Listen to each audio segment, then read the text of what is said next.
For the second part, I'm going to go ahead and start by popping out my shapes here and then starting to think about basically mapping them out onto my final tile that's right here. Okay, so before I traced all of the shapes that I wanted to for my final, so I did that on my extra clay.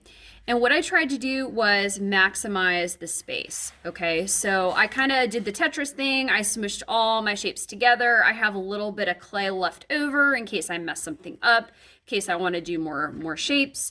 That way I don't have to roll out another slab later on. Okay, so what I'm going to do right now is I am going to see how well I hacked out these shapes, and I am going to pop them out of my clay. So I'm going to go ahead and just lift this very gently up, and holding this with both hands, I'm going to peel these out of the clay, just like shapes in a fruit roll-up.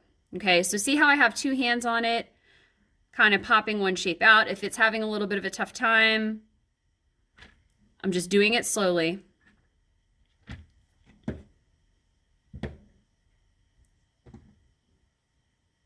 And any of these little extra pieces of clay that I don't need, okay, that are just the pieces between, I can go ahead and smush those together and put them aside. Okay, I would wrap those in a damp paper towel a little bit later on. So again, take your time popping these out. I secretly love popping these out of clay. It's just really satisfying. And extra, smush together, smush together. Okay.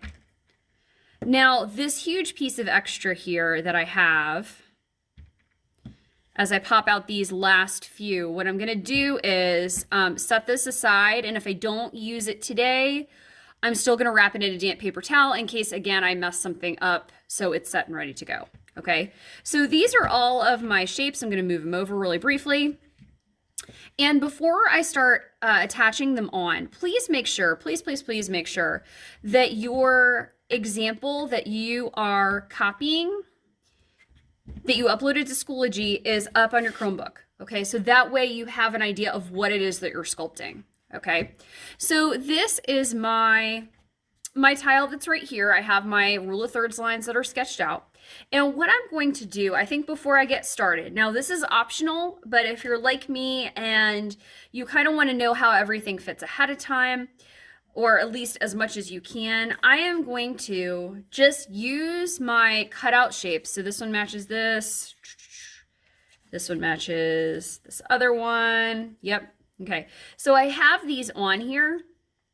And what I can do is, if I know where I'm going to put these, okay, so this is kind of going to go something like this on mine. Sorry. Here we go. Kind of going to go like this, down a little bit later on. I can then trace them on here. Okay, just using a dull pencil, I can use my fettling knife, my needle tool lightly. Now, just a real quick reminder before I start doing that, reminder real quick, your focal point, the most eye-catching part of your tile, should go on one of these X's. So 1, 2, 3, or 4. Okay, if it doesn't, it's not abiding by the rule of thirds. Okay, and so that's one of the criteria of the project. All right, so the first thing I'm going to make sure that I do is I'm going to make sure, sorry y'all, I'm going to make sure that my shapes for my focal point are set and ready to go. Okay, so my focal point for this project looks like this. And again, this part is optional, but it definitely helps me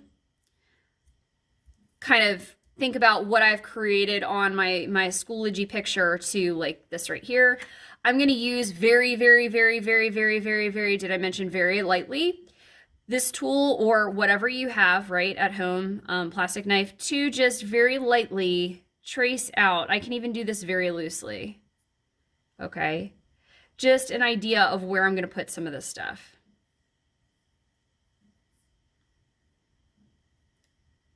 Okay, so this, and again, what I mean by lightly with this is when I peel these up, it doesn't have to be perfect. I should be able to, just with the tiniest bit of pressure, pull over that clay with my finger and it goes away. Okay, so now I know where these three shapes go on my composition. From here, I can do iPath 1, iPath 2. Remember, the whole point of the iPath is to do something like this, all right, where it meets up with the focal point and it leads your eye around your composition to that focal point, all right?